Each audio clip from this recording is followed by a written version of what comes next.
Thank you. Good afternoon, everyone. Our next session is from the lovely Katie Morhen from 5283, and she's going to be sharing her ideas on how you can generate more attendees across your live, digital and hybrid events. Over to you, Katie. Hello. Thank you. Hello and welcome to Is Your Event PR Worthy with me, Katie Morhen, the director of 5283. A huge thank you to the Venues and Events Live team for running such a great programme for the last 2 days. And thank you to you, the virtual attendee, for supporting the event. I think it's so important that we get together in these digital environments as much as we can until we can come back to the live and physical event. So new slide, please. Thank you. About 5283 and our business. We are a small but mighty team with reams of experience. Our business is primarily focused on getting suppliers and venues seen, known and loved by organisers.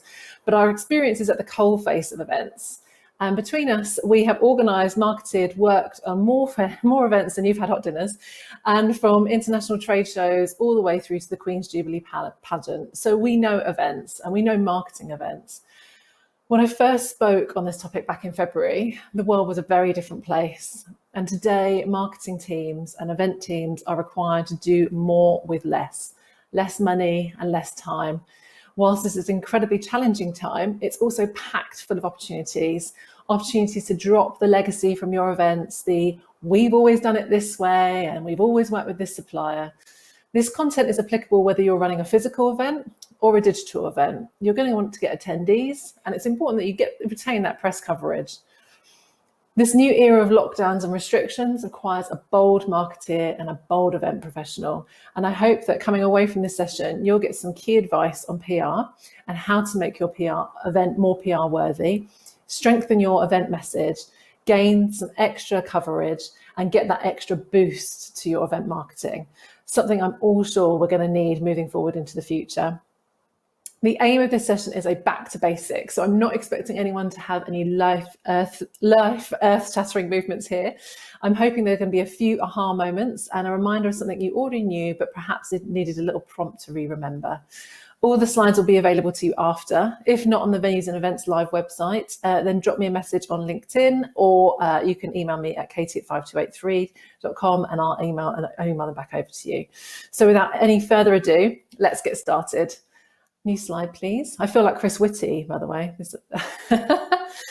So this session is called Is Your Event PR Worthy? And the reason I gave it this title was because PR is one of those marketing channels that I believe professionals and event marketers often have challenges with. Perhaps you have a legacy PR company that's a bit of a marketing budget hoover. By that, I mean it's taking a ridiculous percentage of your budget, but you're not quite sure how to justify its value. And perhaps sometimes you're not getting the results you're expecting or wanting. You may have an internal communications team who don't have much capacity to support you or quite getting the results you need. This session is also for you. Or you may be at the other end of the spectrum and you have zero marketing budget for PR and for your event, and you're looking to get a basic PR plan together. Either way, interacting with the public and understanding PR is how to interact with the public is going to make or break your event. It's important to remember that PR doesn't just stand for press releases. Public relations involves any interaction with the public. And sometimes for those of you who are running B2B events, your B2B guests and audience and the speakers and attendees, that's your public. I believe in the power of PR. And whilst we're in challenging times, when it comes to the press, publications and magazines in general, PR gives you the opportunity to amp and revamp your event. In this session, I'm going to cover the importance of your event narrative, getting it right, ideas on where to find your PR hook. If you don't know what your PR hook is or what a hook is, we'll be going through that as well. And I'll be running through some key tips and guidance to get your event featured and coverage secure. These tips and hints are actually quite fast paced, and they're quite small little hints and tips, but they can be the difference between getting that coverage or not getting that coverage. Can I have my next slide, please? Your event narrative, the story of your event, is how you build interest in your event. If your value prop, strapline or elevator pitch includes the words such as 2021 will be the bigger and better than ever, giving visitors more opportunities to attend and network and do business, it's really time to refresh your event narrative. It's just dull. And whilst it's incredibly tempting to write, and perhaps your event is technically bigger and technically has more opportunities to network, it isn't a story with meaning or depth. In our next normal, which is what we're calling the new normal, in our next normal, people are looking to attend events and buy from brands that align with their own priorities. They are looking for brands that conduct themselves in a positive way for the planet and for people. It's a concept called the kindness economy, and it's created by Mary Queen of Shops. Queen of Shop PR guru Mary Portas. I don't know if you remember, but she had a TV show back on BBC a few years ago called Queen of Shops. And the kindness economy highlights for us the need for brands to look into their mission, vision, and even more important, to create a purpose. If you're feeding the story of bigger and better year on year to the press, don't be surprised when you don't get any coverage. And if you're feeding this story to your PR company or internal comms company, please don't be surprised when they don't get any coverage. Because being bigger and better is just not interesting, and it has no real substance. It doesn't tell your audience who they are. It doesn't tell your prospect audience who they are, who you are, and what you can really expect from attending your event. What can they be part of? And why, by attending, what are they buying into? If you're running an internal event, you'll miss that lack of engagement from your audience and your external stakeholders. People really won't buy into what you're trying to do. Next slide, please. Finding a purpose with an objective and communicating that as your event message is key here. And a simple way of achieving this is to ask yourself 3 questions. What are you trying to achieve? Why should people care? And if I was in their shoes, what would it make me attend? An empathetic approach here will allow you to get into the mindset of your attendees and speak to them on a much more human level. A purpose-led event narrative will underpin the entirety of your event sales and marketing campaign. So it's really important that you get it right. Next slide, please. One of our biggest faux pas in event marketing and PR campaigns in recent years is reliance on manipulations. FOMO, the fear of missing out, is not a marketing and PR strategy. According to marketing legend Simon Sinek, manipulations lead to transactions and not loyalty. And with events, you're looking for attendees to do more than just a simple transaction. We're looking for them to spend time, spend something much more valuable than money. We're looking for them to spend time and energy coming to our events. And in an industry where visitor retention is as low as 20%, we're terrible at building that visitor loyalty because we have become, I believe, too reliant on marketing manipulation. And remember, in our world of flight shaming and pandemics, people are needing more and more of a valuable reason to leave their workplace and the comfort zone of their homes to come to events, particularly for those businesses who come from bigger, larger corporates where perhaps they're not covered by insurance, or perhaps they'll need to make a strong business case to come to an event. Getting a stimulating and empathetic event narrative will not only help you build interest with your attendees, but it also sets you apart from your competitors. And it's more of an interest to editors and journalists. It helps you frame your event story, and it helps your event narrative become a platform for engaging hooks and stories for the press to cover. We'll come into that a little bit more later. I've got a top tip here. Once you've got your event proposition and narrative and you've curated something that's a lot more tangible and a lot more purpose-driven, I highly recommend putting it together in a document which includes a one-liner, 25-word, 50-word, 100-word, and 150-word pitch, and sending it around to your event team. If you've got this from the event get-go, your team will sing from the same song sheet, and it will keep your brand purpose on track, no matter who's sending it to which stakeholder. Not only that, but you'll thank yourself when you're manically busy later and someone asks you for 100 words on your event. You'll just have it there, ready to use. Next slide, please. It's really important to remember that your PR and your marketing message have one huge difference. Your marketing message is the message that you'll feed through your own channels, meaning that you have complete creative control. You'll know exactly where it's been placed and you'll know exactly how it's been communicated. PR is the opposite. Your message must appeal as a standalone piece of news for editors to run a story on however they see fit. Some people would say that advertising is what you pay for and publicity is what you pray for. It's a lady called Helen Woodward said that. And I have seen so many marketeers and event professionals try and control the message, their PR message, way too much, and therefore producing either incredibly sales and wooden event previews, or telling editors and journalists what to write. And trust me, that never goes down well and often ends up damaging a long-term relationship between you and the publication. If you've got a strong event narrative, your PR will flow nicely and editors and journalists will buy into the message that you're selling. A top tip here, feed journalist story throughout the year, not just in the run-up to your event. It doesn't have to be every week, but understand that you'll need to nurture these relationships in order to build a mutual understanding of each other's needs. You'll learn so much more about them and what to pitch by spending time with the editors and listening to them.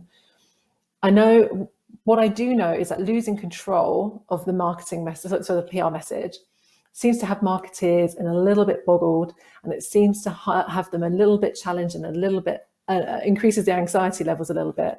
So make sure your event narrative is solid, realistic, and of course, and this is something that Lou referred to earlier on, your marketing message is then delivered at the event. What you've promised is delivered at the event.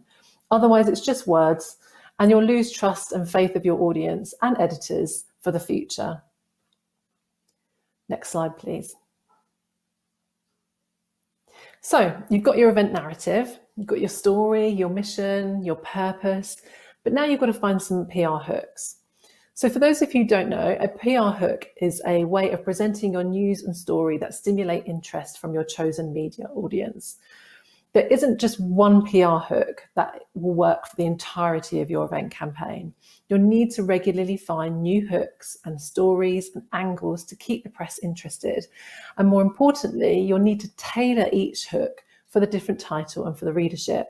I've seen so many people copy and paste one pitch, one hook, one press release and send it around to multiple outlets and wondering why they're not getting those individual stories. We'll talk about that a bit more a bit later. But what you'll need to know really is that editors are looking for unique content. It is damaging to their SEO if they're replicating stories over and over again that are also on their competitors' sites. They need something that's interesting. They need something that's unique for their own readership. Don't just send editors press releases. Come up with hooks and stories that will speak to their audience and engage readers. A hook that we came up with this morning, an angle that we came up with, is in response to today's announcement from our Chancellor. Before the announcement from the Chancellor, we sent out a comment from me in preparation. We sent it to our local media, our interested sector media. What we then did is we followed up the Chancellor's statement with another quote. It's just having those quotes, having those testimonials, having that data and having that information and sending it to press so that they've got things to hand. You might not get it the first time round, but keep going. Persistence is key. And in events, we are so lucky. Our events are constantly evolving and changing, and we have access to so much data and so much news. So if you're still struggling to come up with hooks, in an event cycle, and I've gone for a traditional 12-month event cycle here, although I'm quite aware that most people are working to a much smaller cycle. So hopefully some of these ideas you might be able to pull out for some of those that are working to a much shorter timeline now. But if in a traditional 12-month cycle, you've got a few hooks ideas here. So 12 months out, look at the launch of your event why. Look to your venue and associations to help you build your hook. This is a great time to lay out your event purpose and build that alignment with your audience. I've created some fictitious hooks that are not really reflective of the organisers, but I've used Venues and Events Live with a couple of examples of hooks as we go along. As I said, this is not a reflection of what the actual promotion from Venues and Events Live. It's just some examples to use. So 6 months out, look at your exhibitors, sponsors and suppliers. Your exhibitors, for example, how do these companies fit into your event narrative? Have you targeted a new profile? Have you seen an increase of startups, for example, who have taken a stand? And does this support the larger message of the growth of startups in your industry? Ask your exhibitors and sponsors if they're launching any products or services at your event and gather that data. We recently worked on an event in the maintenance engineering industry, which isn't the most exciting industry. But what it did have is a lot of companies launching new products, which is really unique for the maintenance industry, which is seen as quite a slow evolving industry and sector. In fact, a third of the exhibitors were launching new products, and we pitched our story around that and took that to market, and it got a really big engagement, and we went out with some of that. The exhibitors were really happy because they then got a lot of interest in their new launches, and as a result, more companies the next year decided to launch products for the show. And it means that your show is then standing out, or your event is standing out as a launch platform for your sector.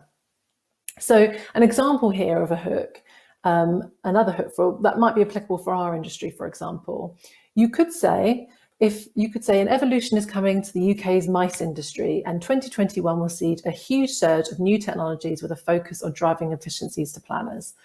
Over a third of exhibitors using venues and events live to launch new products and services to market, of which 80% are derived from the need to eliminate some of the most administrative functions of an event organizer. And then add a quote. That's a good way of positioning a hook. It's got something that speaks to the larger industry, it's got some stats, and you've got something to back it up. Always include a testimonial from an important member of your team or someone with a bit of gravitas, perhaps a speaker here, and send that out to press. Some other ideas for you. Your suppliers. Have you decided to only choose suppliers based on their sustainability policy? Why is that? In business, we make decisions often in silos, but we don't put together the pieces of the puzzle to tell our story. Is it going to make headline news, your supplier selection? Perhaps not. You're not going to be on the BBC for that. But it definitely is interesting. And as a visitor, as an attendee, or even as an exhibitor, I'm already more interested in your decision-making process and can get behind these actions. It might not be editorial worthy, but it's definitely a story for your website or for socials, and definitely helps you build up that bigger picture. So again, going back to the 12-month traditional cycle, 3 months out, look at your attendee data.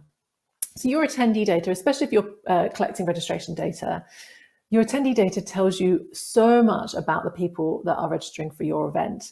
And it will tell you so much pre-open day than your exhibitor list will, if you're asking the right questions. So make sure your visitor registration asks interesting questions. Drop some of the legacy questions. This is a great opportunity to do that. And rethink about your registration form. What do you really want to know? What data do you want to know? What outcomes do you want to know? What are you interested in? And what is that interest? What interest is there for other people from the data that you're collecting? COVID-19 is giving us an opportunity in the event sector, but also in the wider sectors that we serve, to share information, to share data. And it's really important, obviously with GDPR applicable, but if you've got interesting stats, if you've got percentages and up to the minute data on insight into your industry are going to love you for that. So think about what registration questions you're collecting. Are they valuable? And what can you do with that data? Make comparisons also to the previous years and look at how this aligns with the wider goings on of your sector. Another example would be perhaps venues and events live have seen an increase in visitors now who are freelancers and running their own businesses. They might have seen a stat somewhere that says that visitors who have registered as freelance are much higher than perhaps in 2019, showing a huge shift in how the mice industry operates. Now, that's me just guessing at data, really. I don't know that for a fact. But that's a really interesting concept. That's really interesting on our sector and a really interesting story to tell. And then also remember to include a testimonial, a quote from your event, from somebody of interest in your team, someone who's connected, perhaps a speaker, and commenting on that observation and on that data. 1 month out. Look for your content and your speakers. So is there anything controversial? Is there anything topical? What I often do is try and encourage my speakers here to submit a blog or an opinion piece that they would be happy for me to send out to press. Although it might not ever say at the bottom, also speaking at Venues and Events Live, for example, the fact that they are constantly seen out there and constantly in the marketplace, that's really supportive of your event. And you can always link back to that saying, really interesting article from our speaker. Don't forget to see them at our session. A top tip here, work with your content producer to ensure that your education gives a voice to everybody in the industry. Make sure that you're inclusive with the time that you give to them on the microphone to your industry. Look for different people, look for people outside of the norm, although it's really tempting to just continually go to those big voices and those big influencers. Really look to see who needs a voice in your industry and bring together some new, fresh opinions and some new, fresh voices. Also, to find the real stories takes a lot of tap time. So tap time, it's a concept that was brought up by Thomas Barter, who wrote a famous article in Marketing Week in 2018. And he said that marketing is a contact sport and that marketeers should divide their time into tap time, which is one-on-one influencing time, prep time, which is writing time, and crap time, which is invoices, email admin. He says that too many people are spending their time on crap time and not enough on tap time. He says, I'm in the business of change and I can't make that happen from my desk. Now, unfortunately, a lot of us are desk bound at the moment and we're not able to get out there and see people face to face and make those connections, but it is still very much possible. Look at your diary, look at your calendar. Are you giving enough face-to-face time, one-on-one time with key people from your industry? And that is a great place to find stories and to find hooks. Listening is really, really important. If you want to engage your stakeholders, if you want to discover the real news and inevitably find the best hook for your event, you'll need to tap out your industry and to get in front of those people that are taking part in your event as much as possible. Don't rely on your PR company or your internal comms company to do this for you. If you're new to the industry and not sure where to help, your PR company can open some doors, but really start with your exhibitor list, start by phoning your visitors. So one of the things that we used to do at Easy Fairs, and I don't think they do it so much now, but when it was a small company, we used to have to spend the first half an hour of our day calling visitors. Now, when you're keen to just get involved in your emails and start your to-do list, it can seem a bit of a drag at the time. But actually, what we used to find out as a team was really, really important. We used to really connect with our visitors and we used to really start to understand their experiences of what was going on in the industry. And as a marketeer and as somebody who's creating PR content, that's really, really important. You need to understand what the wider industry is talking about. Next slide, please. Getting coverage. So you've got your great event narrative that's full of purpose and full of a great mission and a great vision, and you found some really, really interesting hooks, but you're still not getting that coverage that you want. In the last part of our presentation, I'm going to run through some basic tips here that may seem really, really, really simple, but they really can clinch the coverage that you're looking for. So next slide, please. Thank you. Your PR schedule. So a lot of times I get asked to look at people's PR schedules, and I'm absolutely bowled over by what's in the PR schedule. It's absolutely ramo jammo. They have, especially if you've got an external PR company, if you've absolutely rammed their activities over and over again. So if you've got a schedule that's really, really packed full of what you're expecting them to do because you're trying to justify that spend, that's a really bad way of managing their time, because finding hooks, pitching stories, making introductions all take time. And so often I've seen year-on-year event schedules that are demanding and focus on quantity rather than quality output. If you micromanage your PR company, you'll quash their creativity and you'll quash ultimately their output. Give them some space and access to data. Share as much as you can with them in order to create interesting stories. You save your weekly meetings and weekly calls for creative sessions, ideas, thought showers, rather than running through a tick lists and a checklist of what they have or haven't done, or to do activities. Really spend half an hour or an hour each week updating them what's happened in the show. What visitors have registered that week? Have you got any really interesting attendees? Have you got any really big key speakers? Talk through why you selected those speakers, and really sit down and spend some time with your PR company. You'll really reap the benefits, I promise. Next slide, please. Images. Don't send boring aerial event shots, because they bore me, and I love the events industry. Press love pictures of people. It's why they will choose a picture of Kate Middleton over a picture of Buckingham Palace when they're talking about the royal family. It might not even have anything to do with Kate Middleton. It might be to do with the fact that they've changed flowers, or they've changed florist at Buckingham Palace. But they know that Kate Middleton will get a click. Sounds a bit cynical, but it's important that people, it's not just for clickbait, it's more than that. It's people buy from people. And I really think that you should invest in some professional shots of your event team, and don't send pictures that make them look like they've been taken in the toilet or in death row. Book a photographer to come in on a regular basis. So to have somebody that comes in every 3 months. That will mitigate anybody who's going on holiday, so you don't have to find one big day when everybody's in. And you can take multiple shots of the individuals, team, senior management, put different people together in those shots.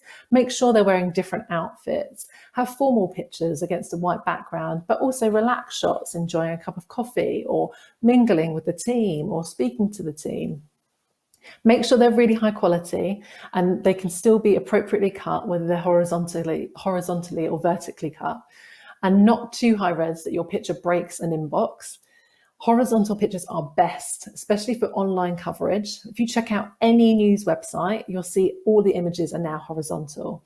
I do know somebody who recently managed to get her picture at the very top of a business magazine article, just because she submitted a horizontal picture when everybody else submitted vertical pictures. Don't send stock images. We all have Unsplash, or artificially created images, unless they're really appropriate. It's really bad for SEO. It gives your brand an overly corporate vibe. And they may seem a good idea to those working in B2B, but people buy from people, and the aim of a press release or editorial content is to sell your event. Next slide, please. Create your media pack. So make sure that you have a media pack that's available at any time to the press. Sometimes this is good on your website if you're able to do that, or you can send it over or have it available on a Dropbox or a Google Docs. Make sure it's available at any time, accessible at any time, and not sent via WeTransfer. Make sure you've got feature photos. As I said, landscape is a winner here. Team biographies of prominent and industry and interesting team members. Make sure it's got the show value prop and the boilerplate, and a simple Word document template for your press releases with clear contact details. Don't try and make them too designed. Don't send them in PDF. The aim here is that the editor or journalist can copy the words out and pop them really easily into where they need to go. If you send it too artworked or in a PDF format, that just makes it tougher. And to be honest, I'll probably just delete and move on to the next story. Next slide, please. Leverage your media and stakeholder partnerships. Make sure you include previews, blogs, opinion pieces, whatever you can in your media partnerships. If you don't do media partnerships at the moment, think about doing media partnerships, and think about your buyer persona and your audio persona. What are they reading? Who are you really trying to get in front of? I know lots of legacy media partnerships which really aren't right for events. So this is a great time to reevaluate that opportunity. Look at who's reading what. Sometimes the media partnerships don't have to be with publications. Sometimes they're with podcasters or blog sites. Really think about what partnerships you have available. When you send over your previews and your opinion pieces, make sure you don't just rehash the same content over and over again. Remember, you'll need to do an event preview for each different title that you've got, or each different partner that you've got. Next slide, please. Again, this is the same as I've said over and over again, but it's really, really important. Design hooks that are specific for each title. No editor wants the same content as another. Tailor your press outreach and think of covering titles that fit your target market audience, but perhaps are a little less traditional. How about an industry podcast or a webinar, or having your event director speak at another event? That's a really good, powerful message. We don't often speak at each other's events, but I think it's really, really important to try and build a better relationship with your competitive event and see if you can be part of panel discussions and be part of that general conversation. Next slide, please. PR your PR. This is the simplest and most free thing you can do. Shout about your coverage on your website. Make sure it's featured on your website. Make sure that you don't put your coverage on your website before it's published. So if you're putting an opinion piece together and you're sending it over to a title, make sure they've published it before you then put it on your website. It's really bad form, especially if you've promised exclusivity. And also it's really bad for SEO.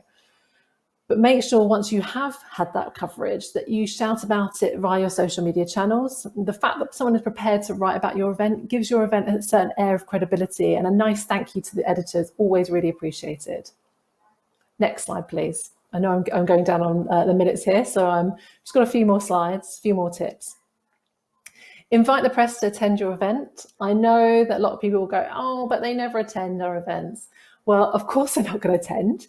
Because would you go to another trade show and eat a warm, soggy sandwich with a terrible shell scheme in a press lounge? God, I wouldn't. And I have been guilty of building those in the past. Really, your press are your original influencers, especially if you're working the B2B market. Give them a reason to attend. Remember, they get invited to hundreds of events every year.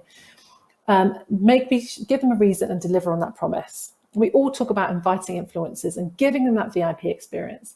But have you considered how many industries the press are, of course, influencers themselves? Why not give them a guided first look of your show pre-opening? Why not give them access to an exclusive industry celebrity that's speaking on your program? Remember, one speaker per title, so you get that wider coverage. Think about how they're going to spend their time and act differently than any other shows. Give them a really nice experience and also give them access to imagery as soon as they need it. Next slide, please. This is my last slide. Really think about your crisis comms and get your plan in place. This is so vital. It's something that we must all learn. I spoke to a fellow marketing person recently and I said, oh, how's your show's gone? And she said, not very good, but at least I'm great at crisis communications now. With crisis communications, you'll never be able to be prepared for everything. And we don't know what the worst could happen. We don't know what that might be.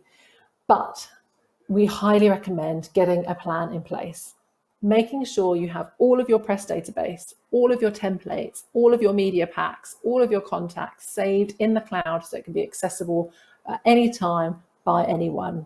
Establish a really simple sign-off process with your senior stakeholders and make sure you have a marketing or PR representative that is invited to key meetings so they can quickly absorb the facts and understand the brevity of the situation. Don't hide them from those meetings for fear that they might share something, because they won't. They're on your side, they're your team members, or even if you've got an external team, PR team, they're there to support you. So make sure you invite them to those key meetings. Also make sure that you've got somebody in an office somewhere. So if you're in your hard hat and your high-vis jacket and you're having to deal with a PR situation, you don't have to fumble on a laptop, try and get Wi-Fi connectivity, because that's never going to work. Get somebody who's based in the office, who's also got access to the cloud and access to all of those things that you trust to send those messages out. So that's my last slide. Actually, I've got one more slide. Next slide, please. Thank you very much. And I really hope that this session has been informative and has given you some ideas. We're here 5283, so we can book a discovery call on our website if you want to chat through any more ideas, or if you've got any questions. I don't know if there's been any questions now at all. Yes. Just let us know. We are here for the events industry, and we have, in response to COVID, we're offering free 20-minute calls with anybody who would like to discuss their PR strategy or their event strategy or their marketing strategy, or even just have a coffee to go, we're here for you. So do give us a call, and we'd love to speak to you. Thank you so much for your time. Thank you, Katie. That was really informative. Thanks for that. It's something we all definitely need to look at. We just did a quick poll actually while you were talking, and we asked, our event planners, do you host press or media at your events at the moment? And over 65% of our audience said no, they don't host any press or media at their event at the moment. Some cited it was not a requirement, or they cover it internally. What are your thoughts on that? Well, I think it used to be much more important than it is now. So, going back 15 years when I first started, we used to really put a lot of effort into the press. For some people who are hosting events that they don't need any press, I completely understand. But what you'll still want to do is have some sort of output. You'll still want that event recognised and your brand recognised. I think lots of people approach me because we do also run an influencer program. So if you're running an event and you want influencers to be held at your event, we can help you manage that. But really, your press are your influencers. So, getting that press coverage, and press coverage for those who then need to sell in and start the rebooking process and the sales process straight after the event.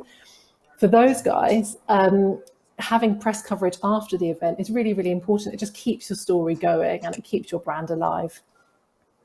Yeah, definitely. That leads me on to my next question. Obviously, you mentioned feeding stories and content throughout the year to your media partners or your PR partners. A lot of people have asked how they should do that and why they should do that. So if you have any top tips on that, that would be great. I think I'll start with the why. I mean, I have been guilty of this, so I'm not going to say, I'm not an angel here, but it's so easy to go, right, okay, we're 12 weeks out from show, now we start our marketing campaign. Whereas actually, it's why should a press all of a sudden go, oh, Katie's have emailed me. Oh, of course, I must get onto that. Actually, it doesn't work like that. These press, 24-hour news sites, right? They need stories all the time. And what PR companies do, and that's why you employ PR companies, is to build and broker those relationships. So although you might not see the PR company doing a lot of work outside of the run-up, what they're doing is they're connecting with journalists and getting in front of them all the time, so that when they do have an important story to share, the press are much more likely to feature you. So as I said, it doesn't have to be news about your story. You can be making a comment about the wider industry. So when I gave that example earlier, I've sent out a press statement today, just a small quote from me on the Chancellor's statement. And the reason for that is that I want to be part of the events campaign, the We Make Events campaign. I want to get the event story out there. And if I can get featured and I can make that call, then that's just positive. I've called for more money, by the way, for the event sector. But if I can get them, that's really important. It's really good for our brand. So it's about always having that connectivity and that connection with your event and with your brand and with your audience. Definitely, I agree there as well. It's something everyone needs to look at, that's organising events and exhibitions. Leading me on to my next question, as someone's commented, do we think advisory panels are key to the success of an event? That's tricky. I prefer a friends and family network. So I've had advisory panels, and I don't know if anybody else has done this, but you invite them, obviously this is pre-COVID, but you invite them for a nice lunch and you sit them all around the table. And what you often find is you'll get 2 or 3 really loud voices around the table who will tell you exactly, and you'll probably get the same feedback that you get year on year. So either have an advisory board, but connect with them one-on-one so that they feel space to give you their own feedback, because not everybody is alpha and not everybody wants to share their thoughts around a big table and shout about their experience. But I always have a friends and family network. So who is it? And I call them my friends and family, but what I mean is my industry friends and family. So who is it that can give me really honest feedback and really thoughtful and appropriate feedback. Maybe you've had a speaker that's spoken at your event for the last 10 years and have some ideas, make sure you pencil in time for those. So I do think advisory boards are good. I would say interact with them one-on-one. If you can't have an advisory board, then create a friends and family network. Definitely, that's an interesting tip, and I'm sure lots of people will take that away. You mentioned that you touched on earlier about the visitor feedback. I think that's quite an interesting thought. Not a lot of people do call their visitors nowadays to find out what they think. Can you just discuss a little bit more about how you could kind of see that working? Yeah, so I think so we used to have our sales team do it, and then we actually increased the whole team to do it. And it's really, we're so easy, isn't it? Especially as we're all working from home. It's really easy to just sit there and just go through, okay, next task, and have, often we have, well, if you're lucky enough to have a research company do a big piece of research and come back to you with really great stats, you build a strategy off the back of that. But actually, if you could speak to 3 visitors every day, you'll start to get a much wider picture of what the industry is talking about. And actually, it can be that maybe your research team have positioned questions in a certain way, or you've not thought about something. I remember when I worked on London Book Fair, we used to get terrible visitor scores, really terrible. And it turned out, this is when we were at Earl's Court, and it turned out actually that they hated the toilets and they hated the catering. And the toilets needed cleaning more often, and the catering outlet, we need to open some more catering outlets. And literally, it's only because we did some on-the-ground grassroots feedback, and the next year, our visitor stats and visitor recommendation was through the roof. And it's just because those simple things, but you'd never know that because nobody asked those questions in a feedback survey, did they? They're like, what content did you attend? How was that speaker? Yeah. But actually, putting a few toilet attendants on made the world of difference to our visitors' experience. So you'd never get that through a survey. Definitely, that's an interesting one. And just quickly, my final question before we go. Someone's commented, do you think having a people page on the event website is important as people buy people? Is that something you come across, or, when we're talking about images? Yeah, we were talking about this so we write a lot of copy for people and a lot of value propositions as part of what we do. And so many businesses, when we sit down with them, they'll say, people at the heart of everything we do, our team are fantastic. We are there for our customers. We are transparent. We're honest. These are words that people are using to describe their business. But when, as a customer, you try and then engage with that business, they're like, fill in this form and we'll get back to you in 24 hours. Actually, if you were being a people business, that's not a customer service. And I think that so many people are losing their, we're about face-to-face events, aren't we? We're digital or interacting with people. And so I think it's really, really important to put a people page on your website and have direct contact to those people, or have a telephone number that people can call and get access to those people, because those, we want to make those connections, and people buy from people, especially your sales team. So I think if you're asking people to buy something, you'll want them to know who they're buying it from. Definitely. Well, thank you, Katie. It's been really interesting and really informative for our audience today. We'll show your contact details that you mentioned earlier on the chat, and anyone that has any other questions can come directly to you. But thank you so much. Thank you so much for having me. Thank you. Well done as well to the team. You've done a great job. Thank you. Thanks.